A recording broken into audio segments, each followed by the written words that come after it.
மன்னார்குடி கேம்பை முடிச்சுட்டு பெரியவா பல ஊர் வழியால் சித்தமல்லி, ஆலங்காடு, பட்டுக்கோட்டை, அறந்தாங்கி வழியா ஆவுடையார் கோவிலுக்கு வந்தா. ஆவுடையார் கோவில் திருப்பெருந்துறை அப்படின்னு அந்த க்ஷேத்திரத்துக்கு பேர் சொல்லப்படுறது. இந்த திருப்பெருந்துறையில தான் சமயக்குறவர்கள ஒருவரான மாணிக்க வாசகருக்கு பரமேஸ்வரன் குருவா வந்து குருந்த மரத்தடியில ஞானோபதேசம் பண்ணினார். மந்திரியாயிருந்த மாணிக்க வாசகர் நாயன்மாரா மாறினது பரமேஸ்வரனோட கிருபையினால ஆட்கொண்டது, தடுத்து ஆட்கொண்ட இடம். அந்த இடத்துல மாணிக்க வாசகர் பெரிய கோவிலை கட்டிருக்க, ஆத்மநாத சுவாமி அப்படின்னு. அந்த ஆவுடையார் கோவில்ல பெரியவா வந்து தரிசனம் பண்ணிண்டா. இந்த ஆவுடையார் கோவில் இன்னொரு சிறப்பு என்னன்னா, சிற்பக்கலைக்கு ரொம்ப சிறப்பு. ஆவுடையார் கோவில்ல இருக்கிற சிற்பங்கள் மாதிரி வேற எங்கேயும் பார்க்க முடியாது, அவ்வளவு அபூர்வமானதெல்லாம் இருக்கும் அங்க. அந்த ஆவுடையார் கோவில் கொடுங்கை அப்படின்னு ரொம்ப பிரசித்தமா சொல்லுவா. அதாவது சிலதெல்லாம் டூப்ளிகேட் பண்ண முடியாது, இன்னொரு தினம் இன்னொருத்தரால பண்ண முடியாது. அதுல ஒண்ணு தஞ்சாவூர் பிரகதீஸ்வரர் கோவில் மாதிரி இனிமே இன்னொன்னு கட்ட முடியாது. திருவலஞ்சுழியில பலகணி அப்படின்னு சொல்லுவா அந்த ஜன்னல், அந்த பலகணி மாதிரி இன்னொரு இடத்துல இன்னொருத்தர் பண்ண முடியாது. அது மாதிரி இந்த ஆவுடையார் கோவில் கொடுங்க மாதிரி இன்னொன்னு பண்ண முடியாது. அப்படி ஒரு திருப்பி இன்னொருத்தர் பண்ண முடியாத அளவுக்கு அபூர்வமானதெல்லாம் உள்ளது இந்த ஆவுடையார் கோவில்ல. காரணம் என்னென்ன, வேற ஒண்ணும் இல்லை, மாணிக்க வாசகர்னா கட்டியிருக்கார். என்ன ஒரு பக்தி ஸ்ரத்தையோட கட்டியிருப்பார், என்ன ஒரு ஆத்மார்த்தமா கட்டியிருப்பார். அதனாலதான் எந்த ஒரு காரியம் பண்ணினாலும் நாம எவ்வளவுக்கு அவ்வளவு முழு ஈடுபாட்டோட ஸ்ரத்தையோட பண்றோமோ அதுக்கு ஏத்தாப்புல அது பின்னால பிரகாசிக்கும். அதுக்கு ஒரு எடுத்துக்காட்டு தான் மாணிக்க வாசகரோட இந்த ஆவுடையார் கோவில் ஆலயத்தோட பெருமை. அந்த ஆவுடையார் கோவில்ல பெரியவா அந்த வருஷ வியாச பூஜையை அங்கேயே பண்ணினா. அந்த வியாச பூஜை முடிஞ்சு விஸ்வரூப யாத்திரை அப்படின்னு பண்ணுவா. அந்த விஸ்வரூப யாத்திரையில தான் திருவாடுதுறை ஆதீனம் தன்னோட கட்டளை தம்பிரானை விட்டு பெரியவாளுக்கு பிக்ஷாவந்தனம், பாத பூஜையெல்லாம் பண்ணி மரியாதையெல்லாம் பண்ணினா, மடத்து மரியாதை பண்ணினா. இந்த திருவாடுதுறை ஆதீன மரியாதைகள்லாம் பண்ண பெரியவா அங்கேருந்து கிளம்பி ஆவுடையார் கோவிலேருந்து கிளம்பி பல ஸ்தலங்களை விஜயம் பண்ணிட்டு உப்பூருக்கு வந்தா. முதல்ல சொன்னேன் ராமரால பிரதிஷ்டை பண்ணப்பட்ட மகாகணபதி அப்படின்னு. அந்த உப்பூர்ல வந்து மகாகணபதியை தரிசனம் பண்ணிட்டு நவபாஷம்னு சொல்லக்கூடிய தேவி பட்டணத்துல வந்து தரிசனம் பண்ணிட்டு நேர ராமேஸ்வரம் வந்தா. ராமேஸ்வரம் அப்படிங்கிறது உயர்ந்த க்ஷேத்திரம். ராமநாத சுவாமி பர்வதவர்தினி ராமரே பிரதிஷ்டை பண்ணினது, ராமர் கையால பிடிச்சு பூஜை பண்ணின சுவாமி. துவாதச ஜோதிர்லிங்க க்ஷேத்திரத்துல ஒண்ணு. இந்த ராமேஸ்வரத்துக்கு வரத்தே பாம்பன் அப்படின்னு சொல்லக்கூடிய அத அந்த சமுத்திரத்துல பிரிட்ஜு போட்டிருக்கு, பாலம் கட்டியிருக்கு. இப்பதான் ரோடு பாலம்லாம் இருக்கு. அந்த காலத்துல வெறும் ரயில் போறதுக்கு மட்டும்தான் வெள்ளக்காரால கட்டப்பட்ட பாலம், சமுத்திரத்துல அந்த பாலம். இந்த பாம்பன் பாலத்துல பெரியவா நடந்து யாத்திரை பண்ணின்றதுனால, வாகனங்கள்ல ஏறாததுனால இந்த பாம்பன் பாலத்துல என்ன பண்ணா, சந்திரமௌலீஸ்வரி வச்சுண்டு பிரிட்டிஷ் அரசாங்கத்திட்ட உத்தரவு அவ சகாயம் பண்ண, அவளோட சகாயத்தின் பேர்ல பெரியவா சந்திரமௌலீஸ்வர பூஜை பட்டியும் வச்சுட்டு இன்னும் சில குறிப்பிட்ட சிப்பந்திகள்லாம் வர பெரியவா நடந்தே இந்த பாம்பன் பிரிட்ஜை கடந்து ராமேஸ்வரத்துக்கு வந்தா. மற்ற சாமான்கள் பெரிய பரிவாரங்கள்லாம் போட்டு மூலியமா ராமேஸ்வரத்துக்கு கொண்டு வரப்பட்டது. இந்த எல்லா சாமானும் சமுத்திரத்துல போட்டு மூலியமா வரத்துக்கு மண்டபம் மரக்காயர் அப்படிங்கிற ஒரு இஸ்லாமியர், அவர் ரொம்ப பெரியவாள்கிட்ட பரமபக்தர், அவர் தான் சகாயம் பண்ண பெரியவா ராமேஸ்வரத்தை வந்து அடைஞ்சா. ராமேஸ்வரம் நமது நாட்டுக்கு தெற்கு எல்லை, அதாவது சார்தாம் அப்படின்னு சொல்லக்கூடிய 4 கார்னர் பாரத தேசத்துக்கு. அதுல சார்தாம்ல இது முக்கியமானது ராமேஸ்வரமும். வடகோடியா இருக்கிறது பத்ரிநாத் அப்படிங்கிறது, கிழக்கு கோடியா இருக்கிறது துவாரகாநாத் அப்படின்னு சொல்லக்கூடிய ஜெகநாதபுரி, மேற்கு கோடியா இருக்கக்கூடியது துவாரகாநாத் அப்படின்னு சொல்லக்கூடிய துவாரக, தெற்கு கோடியா இருக்கிறது ராம்நாத் அப்படின்னு சொல்லக்கூடிய ராம்நாத். இந்த ராம்நாத், துவாரகாநாத், பத்ரிநாத், ஜெகநாத் அப்படிங்கிறது இந்த ரொம்ப பிரசித்தமான 4 கார்னர் சார்தாம் அப்படின்னு சொல்றோம். ஆதிசங்கர பகவத் பாதாள் இந்த பாரத தேசத்தோட இந்த 4 கார்னர்லையும் தான் 4 தாம்லையும் தான் 4 ஆம்நாய பீடங்களையும் பிரதிஷ்டை பண்ணினதா சங்கர விஜயங்கள் எல்லாம் சொல்றது. பத்ரியில தான் ஜோஷி பீடம் அப்படின்னு ஜோஷி மட் அப்படின்னு சொல்ற ஜோதிர் பீடம் ஸ்தாபிதம் பண்ணினர். காளிகா பீடம் அப்படின்னு துவாரகையில ஸ்தாபிதம் பண்ணினா. விமலா பீடம் அப்படின்னு ஜெகநாதபுரியில ஸ்தாபிதம் பண்ணா. சாரதா பீடம் அப்படின்னு ராமேஸ்வரத்துல பண்ணினா. இப்படி 4 இடத்துலயும் 4 ஆம்நாய பீடங்களை ஸ்தாபிதம் பண்ணினதா சொல்லப்படுறது. அதுல தட்சிணாம்நாயம் இந்த ராமேஸ்வரத்துல தான் ஆச்சாரியர்கள் ஸ்தாபிதம் பண்ணினா. அதனால இந்த தட்சிணாம்நாய பீடத்துக்கு அதிதேவதையா காமாட்சியே சொல்லி இருக்கு. அப்படி பிரசித்தமானது. இந்த காமகோடி பீடத்துக்கும் ராமேஸ்வரத்துக்கும் ரொம்ப நெருங்கிய தொடர்புடையது. அந்த ராமேஸ்வரத்துல அந்த கோவில் அதிகாரிகள் அந்த பரம்பரையா வர அந்தந்த பண்டாக்கள் ஊர் ஜனங்கள் எல்லாருமே சேர்ந்து கோலாகலமா வரவேற்பு கொடுத்து மரியாதையோட பெரியவாளுக்கு அழிச்சுன்னு போய் பெரியவா தரிசனம் பண்ணி ராமநாதர் தரிசனம் பண்ணி அங்க உள்ள தீர்த்தங்கள்லாம் இருக்கு, கிணறெல்லாம் இருக்கு, முக்கியமான கிணறுலாம். அந்த தீர்த்த ஸ்நானம் எல்லாம் பண்ணின்னு லக்ஷ்மண தீர்த்தத்துக்கு போய் ஸ்நானம் பண்ணி தனுஷ்கோடிக்கு போனா. தனுஷ்கோடியில அந்த வருஷம் நவராத்திரி பூஜையை பண்ணினா. அப்படி பண்ணிவிட்டு 1922 வருஷம் புரட்டாசி மாசம் பௌர்ணமி அன்னைக்கு தனுஷ்கோடியிலேருந்து மணல் எடுத்துண்டா கங்கா ஸ்நானத்துல பிரயாகையில சேர்க்கறதுக்காக. அந்த 1922 வருஷம் தனுஷ்கோடியில இருக்கிறதே பிராமணாளுக்கெல்லாம் வேதவத்துக்கெல்லாம் தானம் பண்ணினா. கிட்டத்தட்ட 10,000 ரூபாய்க்கு மேல மதிப்புள்ள சாமான்கள்லாம் பெரியவா தானம் பண்ணினா. இது பெருசா அப்படின்னு தோணலாம். 1922 வருஷத்துல 10,000 ரூபாய்க்கு மேல மதிப்புள்ள தான சாமான் அப்படின்னா எவ்வளவு கிராண்டா இருந்திருக்கும், எவ்வளவு விமரிசையா இருந்திருக்கும் அப்படின்னு பார்த்துக்கலாம். தனுஷ்கோடியில இருக்கிறதே தான் தேச விடுதலை இயக்கம் நடந்திருந்தது இல்லையா? அதுல காந்தி மகான் என்ன பண்ணினார், கதர் ஆடை இயக்கம்னு ஒண்ணு ஆரம்பிச்சார். அதாவது அப்பெல்லாம் மேல்நாட்டிலேயும் தான் வஸ்திரம் எல்லாம் வரும், மில் துணி எல்லாம் வரும். அவ வியாபாரத்துக்காக இது இங்க கொண்டு வந்து வித்துண்டா. அதனால அதை நாம பகிஷ்கரிக்கணும் அப்படின்னுட்டு அந்த அந்நிய துணியை, இந்த மில் துணியை பகிஷ்கரிச்சு கையால பண்ணின கைத்தறி துணியான இந்த கதர ஆடையே எல்லாரும் உடுத்திக்கணும் அப்படின்னு ஒரு இயக்கமா காந்தி சொல்லி நாடு முழுக்க ரொம்ப பிரபலமா இருந்தது இந்த கதர் மூமெண்ட். இது பெரியவாளுக்கு ரொம்ப பிரியமா இருந்தது.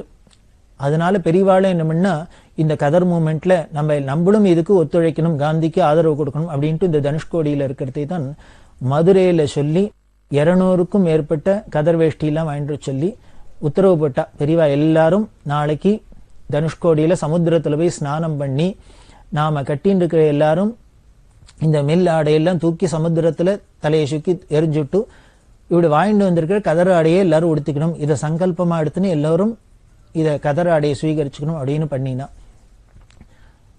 அன்னைக்கு 22ஆம் வருஷம் ஆரம்பிச்சவாதான் பெரியவா கடைசி வரைக்கும் கதராடையே தான் கட்டியிருந்தா. அதுக்கப்புறம் அவ மில் வேஷ்டியோ எதுவுமே துணியே கட்டிக்கல. அவளோட கை தொடச்சிக்கிற துணியிலேந்து எதுவா இருந்தாலும் கதர் வஸ்திரமாவே தான் இருந்தது. அப்படி ஒரு திருட விரதம் அப்படின்னு முதல்லயே சொன்னேனே. ஏதோ அன்னைக்கு ஒரு நாளைக்கு எல்லாருமே சேர்ந்துன்னு ஒரு மூமெண்ட்டுக்காக அப்படி இப்படின்ட்டு தூக்கி எறிஞ்சிட்டு கட்டிக்கிறது, அப்புறம் மறுநாள்லேருந்து போக போக அது நீத்து போறது அப்படிங்கிறதே பெரியவாள்கிட்ட கிடையாது. ஒன்னு சங்கல்பம் பண்ணி ஆரம்பிச்சுட்டா அது கடைசி வரைக்கும் அதுதான் பெரியவாள்கிட்ட ஒரு விசேஷம். அந்த கதராட மூமெண்ட்ல அன்னைக்கு ஆரம்பிச்சுவா கடைசி வரைக்கும் அந்த கதராடையே உடுத்தின்டா.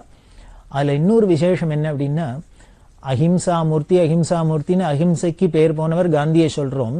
அந்த காந்தி கூட இந்த அந்நிய துணி பகிஷ்கரிப்புல என்ன பண்ணினார் அப்படின்னார், இந்த கதராட மூமெண்ட்ல இந்த அந்நிய துணிகள்லாம் எடுத்து நெருப்புல போட்டுட்டு நாம கதராடையை உடுத்திக்கணும் அப்படின்னு தான் அவ பண்ணியிருந்தா.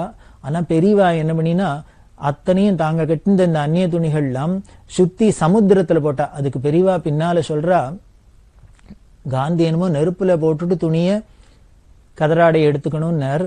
எனக்கு என்னமோ இந்த துணிக்கு அதுக்கு உயிர் இல்லைன்னா கூட, ஒரு ஜடவஸ்துவா இருந்தா கூட அதை தூக்கி கண்ணெதிர்க்க நெருப்புல போட்டு பொசுங்கிறத பாக்குறதுக்கு மனசு தாங்கல. அதனால துணியா இருந்தாலும் அது ஜில்லுன்னு தண்ணியில ஜலசமாதி மாதிரி இருக்கட்டுமே அப்படின்னு தான் சமுத்திரத்துல தூக்கி போட்டேன் அப்படின்னு சொல்றா. என்ன ஒரு ஆச்சரியம் பாருங்க, அஹிம்சா மூர்த்தின்னு சொல்லக்கூடிய காந்திக்கு மேல அஹிம்சையை காமிக்கிறா பெரியவா. ஒரு துணிகிட்ட கூட இவ்வளவு பிரியம் அப்படின்னா நம்மள்ட்ட எல்லாம் எவ்வளவு பிரியத்தை காமிச்சிருப்பா. நம்ம கஷ்டப்பட்டு வாழால பார்க்க முடியுமா? அதுதான் பெரியவாள்கிட்ட. அப்படி கதராட மூமெண்ட்ல பெரியவா சேர்ந்துட்டா. அப்படி ராமேஸ்வரத்துல இருந்திருக்கத்தே தினம் போய் சமுத்திர ஸ்நானம் எல்லாம் பண்ணிட்டு வரா இல்லையா? அப்படி ஒரு நாளைக்கு போய் சமுத்திர ஸ்நானம் பண்றா.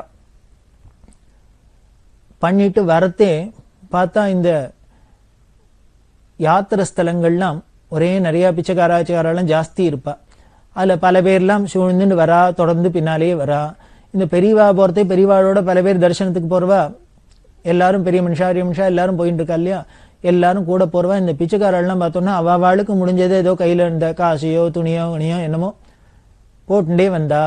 இப்படி போட்டுன்னு வரதே ஒரு நாளைக்கு என்ன ஆயிடுத்துன்னா, நான் முந்தி நீ முந்தின்னு அதை வாங்கிக்கிறதுக்கு இந்த பிச்சைக்காரெல்லாம் முந்தின்னு வந்தா. அந்த தள்ளு முள்ளுல நடந்துட்டு இருக்கு. அப்போ ஒரு பிச்சைக்காரர் என்ன பண்ண, நேர பெரியவாளை வழியை மறைச்சு நின்னுட்டார். பெரியவாளோ ஸ்நானம் பண்ணிட்டும் பூஜைக்கு வந்துன்னு இருக்கா. இப்படி இவர் குறுக்க வழியை கை காமிச்சுன்னு மறிச்சுன்னு நிற்கிறார். என்ன பண்றதுன்னு தெரியல. அப்போ பக்கத்துல ஒரு மிராஸ்தார், ஒரு பெரிய கோட்டீஸ்வரர், அவர் கோபம் வந்துடுத்து. ஒரு பிச்சைக்காரன் பெரியவாளை குறுக்க வழி மறிக்கிறதாவது அப்படின்னு என்ன பண்ண, கையில ஒரு வாக்கிங் ஸ்டிக் எடுத்துன்னு அவர் நடந்து வந்திருக்கார். அந்த வாக்கிங் ஸ்டிக்கால ஓங்கி அடிச்சுட்டு இருந்த ஆளை அடிச்சா ரத்தம் கொட்ட ஆரம்பிச்சுடுத்து. இதை பார்த்தா பெரியவாளுக்கு உடனே மனசு தாங்கல. உடனே அவரை கூப்பிட்டு, அந்த பணக்காரரை கூப்பிட்டு, நீங்களும் நல்லா படிச்சிருக்கீள், உங்களுக்கோ ஈஸ்வர கடாட்சம் மகாலட்சுமி கடாட்சம் நிறைய ஐஸ்வர்யம் இருக்கு. இப்படி வித்தையும் இருந்து படிப்பும் இருந்து ஐஸ்வர்யம் இருந்து இத்தனையும் இருந்ததுக்கு உங்கள்கிட்ட என்ன வந்திருக்கணும் இதனாலாம் அப்படின்னார். சாந்தம் வந்திருக்கணும், அமைதி வந்திருக்கணும், கருணை வந்திருக்கணும். எந்த ஜீவராசிகளை பார்த்தாலும் அவள்கிட்ட ஒரு பிரேம வரணும், ஜீவகாருண்யம் வர வேண்டாமா, இதுன்னா முதல்ல வந்திருக்கணும் அப்படின்னு கேட்டுட்டு, முதல்ல நாம பண்ண வேண்டியது கோபத்தை அடக்கணும். மனுஷாலா இருக்கிறா முதல்ல பண்ண வேண்டியது என்னன்னு, கோபத்தை அடக்கணும். அவர் ஏதோ பிச்சை கொடுக்குறா எல்லாரும், அப்படி அவர் கிடைக்காத பேட போறதோ அப்படிங்கிறதுனால அவர் நிற்கிறார். அவருக்கு என்ன பண்றதுன்னு தெரியல, அதனால எய்தாப்புல நின்னர். ஏன் அவர் எய்தாப்புல நின்று நிற்கப்படாதா? அதுக்காக அந்தனை நடந்துக்கோப்பா அப்படி இப்படின்னு ஹிதமா ஏதானு சொல்லி அவர் அந்தனை நடத்தணுமே வழிய, அதுக்காக கோபத்துல இப்படியா அடுத்து அடிப்பா, ரத்தம் வராப்புல அடிப்பாளா?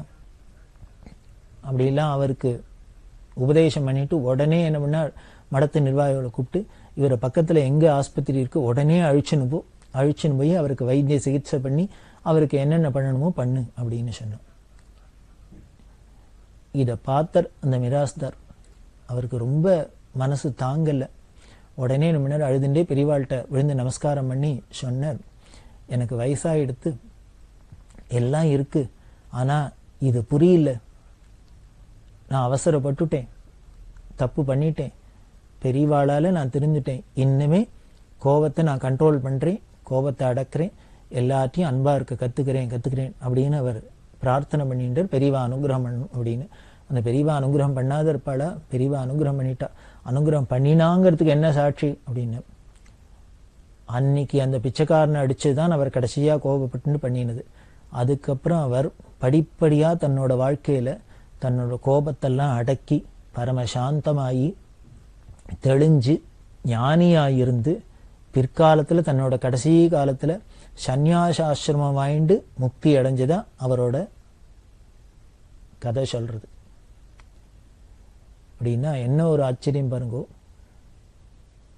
ஒரு பெரியவாளோட சொன்ன ஒரு வார்த்தை அவருக்கு எந்த அளவுக்கு உபதேசமா இருந்திருக்கு, எவ்வளவு தூரம் பார்த்தோம். முதல்லயே பார்த்தோம், பரமசிவேந்திராள்ங்கிற மகான் சதாசிவ பிரம்மேந்திராள்கிட்ட உன் வாயடைச்சுக்க மாட்டியா அப்படின்னு சொன்னதே அவருக்கு பெரிய உபதேசமா இருந்தது. அதுக்கப்புறம் பரம மௌனியா இருந்து அவர் பிரம்மனிஷ்டரா இருந்தார் அப்படின்னு பாக்குறோம். இது எப்போ எந்த காலத்திலயும் நடந்தது அப்படின்னு சொல்றோம். இதோ இப்பவும் இந்த காலத்திலயும் நடந்திருக்கு. 1922 வருஷமும் நடக்க முடியும் அப்படிங்கிறது காமிக்கிறாப்புல இருக்கு. இதுதான் ஞானிகளோட சங்கம் அப்படிங்கிறது. 1922 வருஷம் அக்டோபர் மாசம் 10ஆம் தேதி ராமநாதபுரத்துக்கு விஜயம் பண்ணினான். இந்த ராமநாதபுரத்துல ராமநாதபுரம் ராஜா முத்துராமலிங்க சேதுபதி அவர்கள் ராஜாங்க மரியாதையோட பெரியவாளை வரவேற்று அரண்மனையில 6 நாளைக்கு வச்சிருந்தார், உபச்சாரம் பண்ணினர்.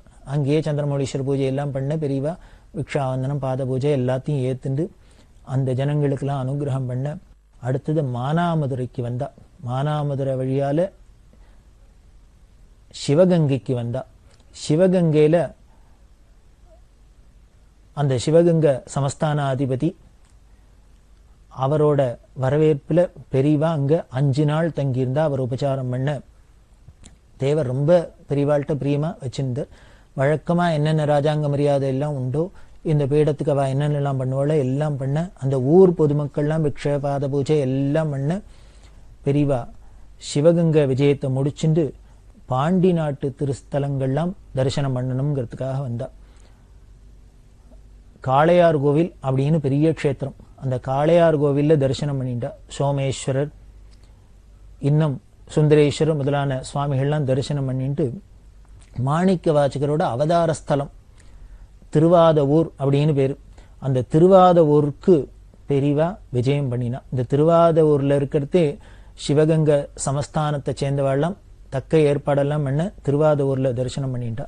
அதுக்கப்புறம் நாட்டரசங்கோட்டை, சோழபுரம், மதகுப்பட்டி வழியால திருக்கோஷ்டியூர் அப்படிங்கிற இடத்துக்கு வந்தா.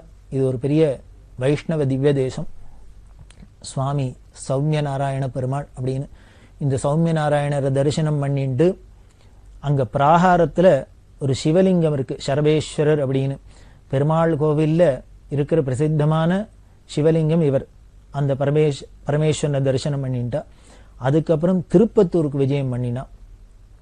தளிநாதர் அப்படின்னு ரொம்ப விசேஷம் திருப்பத்தூர்ல. அந்த திருப்பத்தூருக்கு தரிசனம் பண்ணிட்டு இளையாத்தங்குடிக்கு திரும்பி வந்தா. அப்படி வார்பட்டு வழியால பிரான்மலைக்கு வந்தா. இந்த பிரான்மலையில சொனையெல்லாம் உண்டு. அந்த சொனையிலெல்லாம் போய் ஸ்நானம் பண்ணி மேலூர் வழியா திருமாலிருஞ்சோலை அப்படின்னு சொல்லக்கூடிய அழகர் கோவிலுக்கு வந்தா. அழகர் கோவில்ல நூபுர கங்கை அப்படின்னு ரொம்ப விசேஷம். நூபுர கங்கையில ஸ்நானம் பண்ணா. அருவி இருக்கு, அருவியில ஸ்நானம் பண்ணி சுந்தரராஜரை தரிசனம் பண்ணிட்டா. இதுவேதான் முருகனுக்கு பழமுதிர் சோலை அப்படின்னு அறுபடை வீடுல ஒன்னா சொல்லப்படுறது. அதையும் தரிசனம் பண்ணிட்டு மதுரைக்கு வந்தா.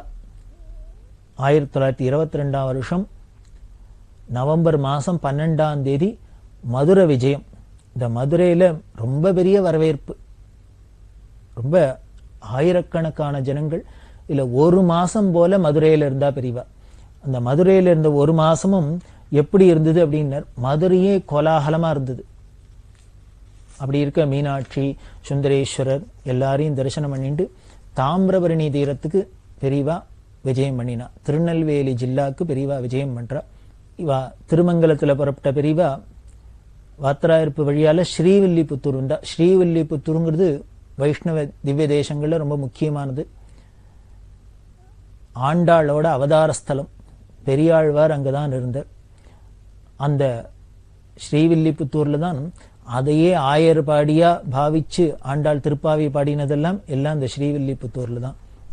ரங்கமன்னார் அவரை தரிசனம் பண்ணிட்டு பெரியவா ராஜபாளையம் வழியா சேத்தூர், சிவகிரி, சிந்தாமணி, கடையநல்லூர், தென்காசி, கடையம் வழியால பாபநாசம், பாபநாசத்துல அரியநாயகபுரம் வழியா திருநெல்வேலிக்கு வந்தா. திருநெல்வேலி டவுன், திருநெல்வேலியில வண்ணாரப்பேட்டையில இருந்தா. அப்புறம் கைலாசபுரம், சன்னியாசி கிராமம், வீரராகபுரம் முதலான இடங்களுக்கெல்லாம் பெரியவா விஜயம் பண்ணினா. எல்லா இடத்திலும் பெரியவாளுக்கு பிக்ஷ பாத பூஜை, கோலாகலமான பட்டண பிரவேசம் இதெல்லாம் ரொம்ப விமர்சையா நடந்தது. இந்த வீரராகபுரம் அப்படிங்கிற இடத்துல இருக்கிறதே தான் விவேக சம்பர்தினி சபை அப்படின்னு ஒண்ணும், அதோட வருஷாந்திர கொண்டாட்டம் நடந்திருந்தது. அந்த வருஷாந்திர கொண்டாட்டத்துக்கு பெரியவா தான் தலைமை தாங்கணும் அப்படின்னு அவ சொல்ல, அதுல தலைமை தாங்கி அதுக்கு கட்டட நிதிக்காக 1000 ரூபாய் டொனேஷன் கொடுத்தா பெரியவா. அதை முடிச்சுட்டு 1923 வருஷம் ஜனவரி ஆழ்வார் திருநகிரி வந்தா. ஆழ்வார் திருநகிரியும் ரொம்ப வைஷ்ணவாளுக்கு முக்கியமான க்ஷேத்திரம். ஸ்ரீவைகுண்டம் வந்தா, நாங்குநேரி இங்கெல்லாம் தரிசனம் பண்ணிட்டு 1923 வருஷம் பிப்ரவரி மாசம் 11ஆம் தேதி திருச்செந்தூர் வந்தா. திருச்செந்தூருங்கிறது அறுபடை வீடுல ரொம்ப முக்கியமானது. ஆதிசங்கர பகவத்பாதாள் சுப்பிரமணிய புஜங்கம் அப்படின்னு ஸ்தோத்திரம் பண்ணினது முருகனை இந்த திருச்செந்தூர்ல. அதுல சொல்றா, அங்க திருச்செந்தூர்ல எல்லா கோயிலையும் விபூதி கொடுப்பா. இந்த திருச்செந்தூர்ல முருகனோட பிரசாதம் விபூதி எப்படி கொடுப்பான்னா ஒரு பன்னீர் இலையில வச்சு கொடுப்பா. அந்த பன்னீர் இலையில வச்சு கொடுத்தாக்க ஆதிசங்கரேஸ்வரர் சுப்பிரமணிய புஜங்கத்துல இந்த திருச்செந்தூர் முருகனோட விபூதியை நெத்தியில வாங்கிட்டுன்னு தான் நமக்கு வியாதி எல்லாம் போகணும், நமக்கு நல்லது ஏற்படணுங்கிறது இல்ல. அந்த விபூதியை இலையில பார்த்தாலே போரும், நமக்கு என்னெல்லாம் போயிடுங்கிற பேய் பிசாசு முதலான எல்லா அபஸ்மாரம் முதலான எல்லா வியாதிகளும் போயிடும் அப்படின்னு சொல்றா. அதாவது தரிசனம் மாத்திரம் அந்த பிரசாதத்தை முருகனோட பிரசாதத்தை பார்த்த மாத்திரத்திலேயே நம்மளோட பாபம்லாம் விலகிறது, நம்மளோட ரோகம்லாம் விலகிறது அப்படின்னு பகவத்பாதாள் அந்த திருச்செந்தூர் முருகன் மேல அப்படி ஸ்துதி பண்றா. அதுல 5 நாட்கள் பெரியவா வாசம் பண்ணினா. வாசம் பண்ணி திருச்செந்தூர் முடிச்சுட்டு அம்பாசமுத்திரம் பாபநாசம் தென்காசி வழியால திருக்குத்தாலம் வந்தா. திருக்குத்தாலத்துல சித்திரசபை அப்படின்னு அகஸ்தியர் பிரதிஷ்டை பண்ணின சுவாமியும் இருக்கிற அங்க சித்திரசபை அப்படின்னு ரொம்ப விசேஷம். பஞ்சசபை அப்படின்னு சொல்றோம். பரமேஸ்வரன் நர்த்தனம் ஆடுற நாட்டியம் ஆடுற சபையில 5 சபை ரொம்ப விசேஷமா சொல்லியிருக்கு. சிதம்பரத்துல பொன்னம்பலம் பொன்னம்பலம் அப்படின்னு பொற்சபை அப்படின்னு எல்லாருக்கும் தெரிஞ்சது. மதுரையில வெள்ளி அம்பலம் அப்படின்னு வெள்ளி சபை, தாமிர சபை அப்படின்னு திருநெல்வேலியில, இங்க சென்னைக்கு பக்கத்துல திருவாலங்காடு அப்படின்னு இருக்கு, அதுல ரத்ன சபை அப்படின்னு. அதே மாதிரி 5வது சபை சித்திர சபை அப்படின்னு இந்த திருக்குத்தாலத்துல. அந்த திருக்குத்தாலத்துல போய் சித்திர சபையை தரிசனம் பண்ணிட்டு அகஸ்தியர் பூஜை பண்ண சுவாமி எல்லாம் தரிசனம் பண்ணிட்டு சங்கரன் கோவில்ல வழியா கல்லடக்குறிச்சிக்கு வந்தா. அந்த கல்லடக்குறிச்சியில ஒரு வாரம் தங்க ஊர் ஜனங்கள்லாம் ரொம்ப விமர்சையா பெரியவாளுக்கு பிக்ஷ பாத பூஜை எல்லாம் பண்ணி பட்ன பிரவேசம்லாம் பண்ண கோவில்பட்டி, சாத்தூர், அருப்புக்கோட்டை, மதுரை வழியால திண்டுக்கல் வந்தா.